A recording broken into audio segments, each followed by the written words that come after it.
Baik, selamat siang teman-teman edukasi berbagi. Kali ini saya Ahlis akan menyampaikan tentang bagaimana proyek penguatan profil pelajar Pancasila dilaksanakan di SMK. Nah, satu demi satu akan kita bahas tentang hal ini. Seperti yang kita tahu bahwa proyek P5 salah satu yang menjadi tema wajib adalah tema kepekerjaan. Di sini disampaikan bahwasanya eh, proyek pada tema kepekerjaan dimaksudkan untuk menggali dan mengembangkan potensi peserta didik agar memahami ruang lingkup dan karakteristik pekerjaan sesuai dengan program keahliannya. Kita ambil ya, misalkan salah satu konsentrasi keahlian adalah DKV, desain komunikasi visual, maka beberapa hal yang bisa dibawa ke tema kepekerjaan terkait eh, kewirausahaan, misalkan tentang pembuatan MOOC, desain MOOC sampai produk dan menjualnya terkait dengan wirausaha, lalu misalkan tentang desain kaos, ya, kaos printing, bisa depan, bisa belakang desainnya, dari mulai mendesain sampai menjualnya, atau mungkin juga membuat batik printing dengan alat tertentu.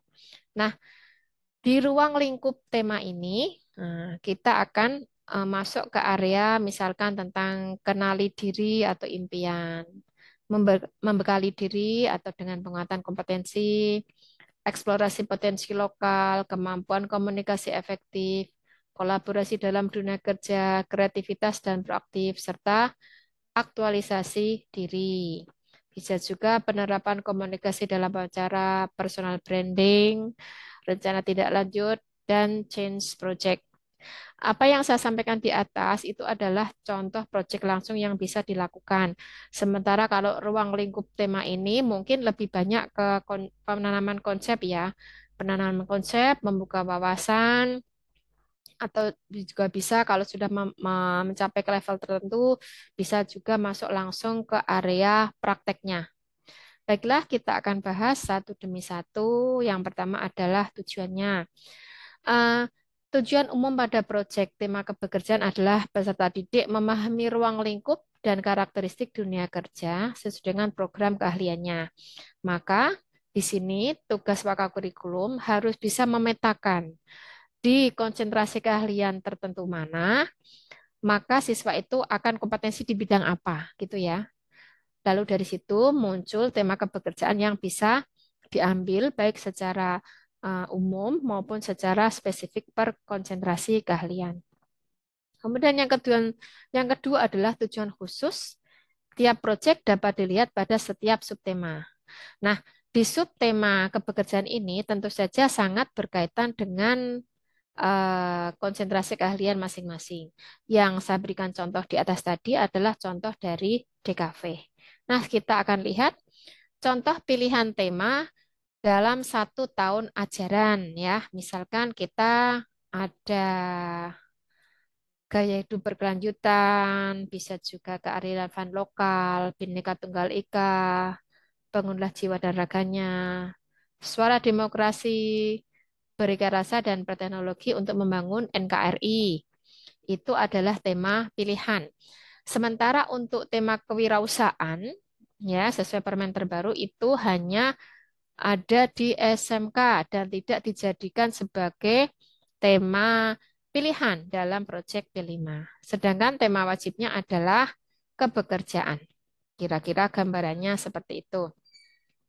Nah, terkait dengan tema kepekerjaan, sekolah bisa menyandingkan antara tema itu dengan yang ada di sekolah.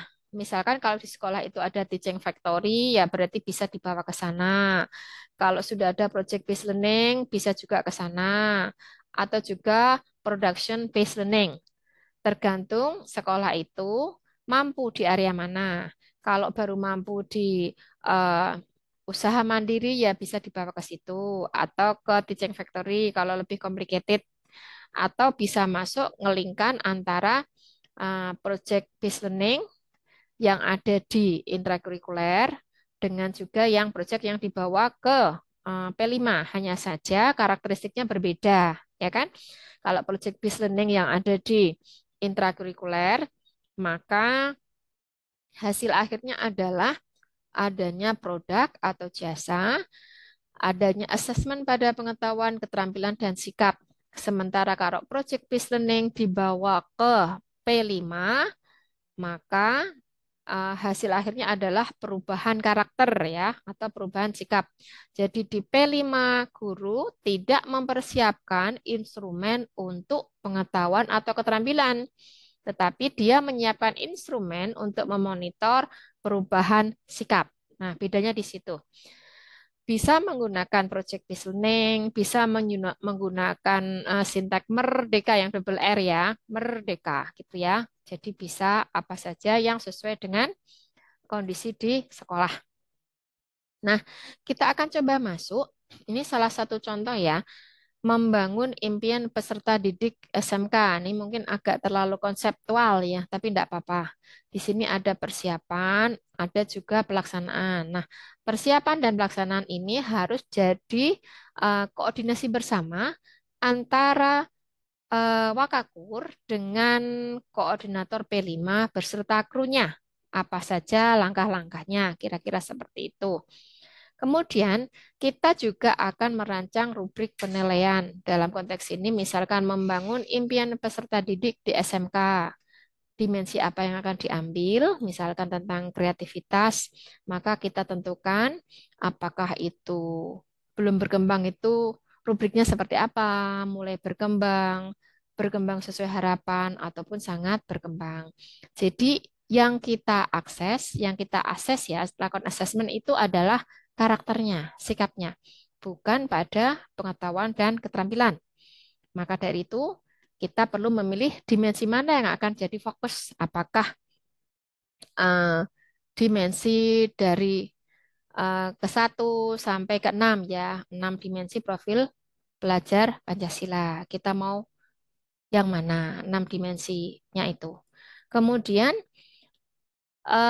ketika guru melakukan observasi, melakukan pengamatan terhadap karakter siswa yang mereka amati, masing-masing guru harus mempunyai persepsi yang sama supaya seandainya anak A dengan tingkat karakter ya, tingkat karakter yang seperti ini tuh nilainya belum berkembang, tapi ternyata di guru B mulai berkembang supaya tidak terjadi eh, misinterpretasi dalam pengamatan di lapangan. Kira-kira itu. Jadi, fokus kita apa?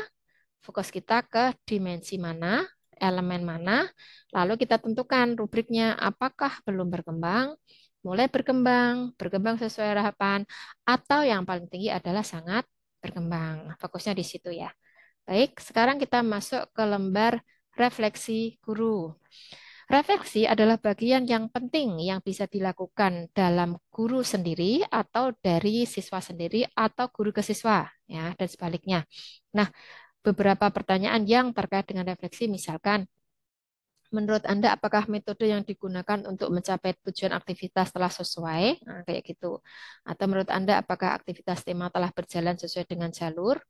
Nah, jelaskan. Nah, kalau menurut teman-teman, ini kalimatnya terlalu konseptual atau terlalu abstrak, boleh disederhanakan. Ya, ini hanya sekedar contoh. Nah, itu tadi adalah contoh tentang yang pertama. Bisa juga kita mencoba proyek yang kedua, misalkan eh, bekali diri dengan literasi digital. Seperti yang kita tahu, banyak sekali jenis literasi, ya kan? Ada literasi matematika, literasi digital, literasi kesehatan, literasi finansial, literasi budaya, dan sebagainya.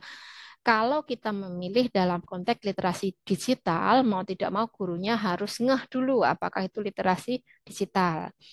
Macam-macamnya, fungsinya, kontribusinya untuk pembelajaran, bahkan mungkin sampai manfaatnya bagi yang outcome ya, bagi anak-anak yang sudah lulus itu seperti apa, karena mereka nanti suatu saat juga akan lulus.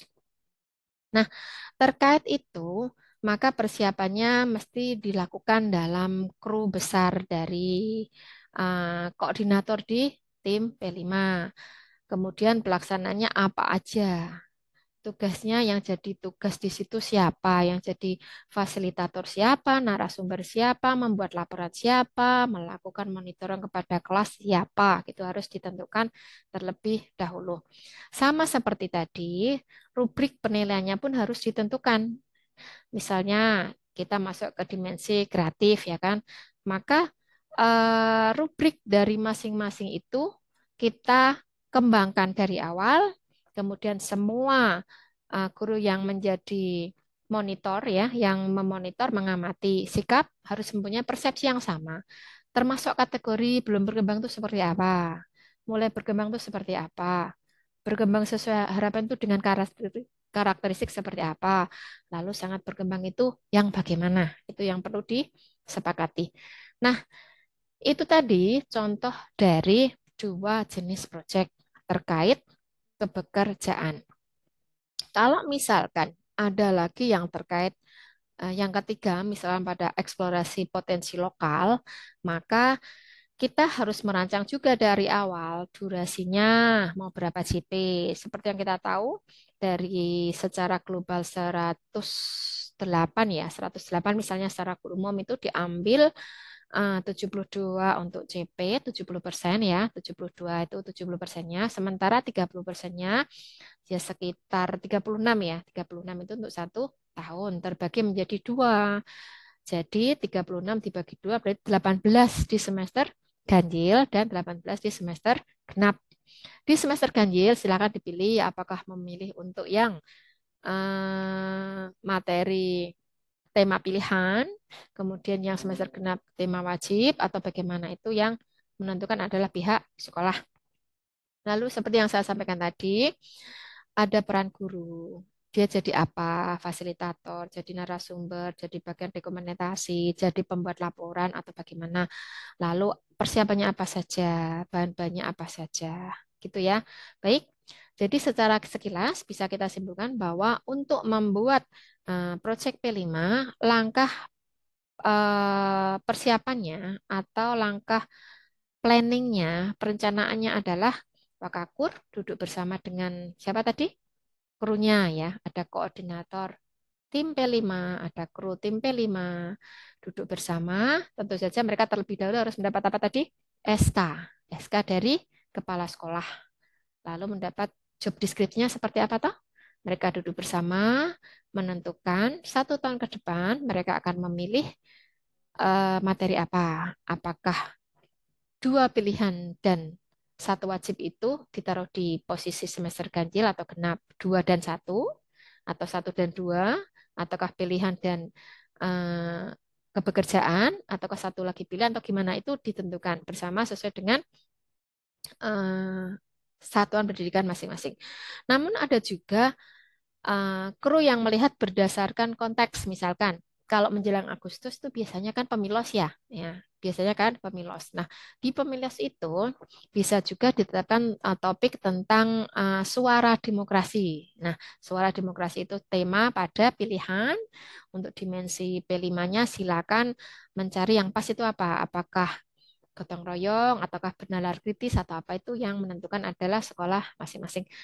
Demikian edukasi berbagi apa yang saya sampaikan hari ini. Terima kasih. Selamat siang.